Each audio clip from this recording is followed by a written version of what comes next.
Hi மக்களே, வாங்க இன்றைக்கி மதியம் வந்து லன்ச் என்னான்னு பார்க்கலாம். ஓகேங்களா? இன்றைக்கி வந்துட்டு சுட சுட நான் வந்து சாப்பாடை வந்து பாத்திரத்தில் வடிச்சிட்டேங்க. ஓகேங்களா? அதுக்கு காரணம் இருக்குது. அப்புறம் பாருங்கள், காலையில் வச்ச உப்புமா வந்து கொஞ்சம் கிடக்கு அப்படியே. இப்போ வந்து சாப்பாடை வந்து தட்டில் போட்டுக்கலாம். சாப்பாடை போட்டுட்டு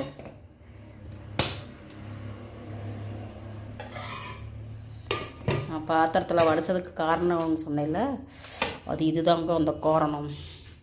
இது வந்து காலையில் வந்து பச்சைப்பயிறு ஊறப்பட்டு வேக வச்சோம்ல, அந்த தண்ணி இதை கொஞ்சம் புளியை கரைச்சி ஊற்றிட்டு கட்டுரசமாக வச்சாச்சு. பொதுவாகவே நம்ம வந்துட்டு எந்த பயிரை அவிச்சு சாப்பிட்றோமோ அந்த பயிரோடைய தண்ணி வடிப்போம்ல, வெந்ததுக்கு பின்னாடி அந்த தண்ணியை வந்து கட்டுரசம் தான் நாங்கள் சொல்லுவோம் எங்கள் ஊர் பக்கம்லாம். ஓகேங்களா? இப்போ அந்த ரசத்தை வந்துட்டு ஊற்றிக்கிடலாம், பருப்பு ரசம். இதை வந்து குக்கரில் நம்ம வேக வச்சு சாப்பாடு வந்து அந்த சாப்பாட்டுக்கு வந்து இந்த ரசத்தை ஊற்றினோம்னா அரிசியாக ஒரு மாதிரி இருக்கும். அப்போ வந்துட்டு நமக்கு வந்து முழுங்கவே முடியாது. அது நிறையா பேருக்கு தெரியும். அந்த ஒரு காரணத்துக்காகவே நாங்கள் வந்து இன்றைக்கி இந்த ரசம் வைக்க போகிறோம்ன்ற பிளானிங்கிலேயே வந்துட்டு நம்ம வந்து சாதத்தை வந்து வடித்தாச்சு.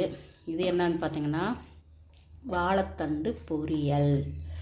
தெரியுதுங்களா? கடலப்பருப்பு போட்டு குக்கரில் வேக வச்சுட்டேன் வாழைத்தண்டை. அப்படியே எடுத்து வெங்காயம், மிளகா, வரமிளகா, பெருங்காயத்தூள், அப்படியே பச்சை மிளகா, வெங்காயம் கொஞ்சம் ஜாஸ்தியாக போட்டு அப்படியே பெருங்காயம் போட்டு சின்ன சீரகம் போட்டு நல்லா தாளித்து லைட்டாக உப்பை வந்து தேவையான அளவுக்கு போட்டு வதக்கி எடுத்துக்கிட்டாச்சுங்க.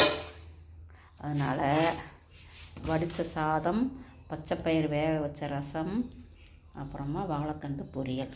ஓகேங்க, வாங்க சாப்பிட்லாம். உங்களுக்கு இது போல் பிடிக்குமா? நீங்கள் லஞ்ச் என்ன செஞ்சு சமைச்சு சாப்பிட்டீங்க அப்படின்றத கமெண்ட் பாக்ஸில் கமெண்ட் பண்ணுங்கள். பாய்ங்க, தேங்க்யூ ஃபார் வாட்சிங். இப்போ வாங்க, வெயில் அடிக்கிறதுனால நாங்கள் காலையிலேயே வெளியில் தான் உட்காந்து சாப்பிட்டோம். லஞ்சுக்கு நாங்கள் வெளியில் தான் உட்காந்து சாப்பிட போகிறோம். வாங்குங்க. உங்களுக்கு இந்த சாப்பாடு பிடிச்சிருச்சு அப்படின்னா கண்டிப்பாக கமெண்ட்டில் மறக்காமல் சொல்லுங்கங்க. தேங்க்யூ ஃபார் வாட்சிங்குங்க. பாய்ங்க.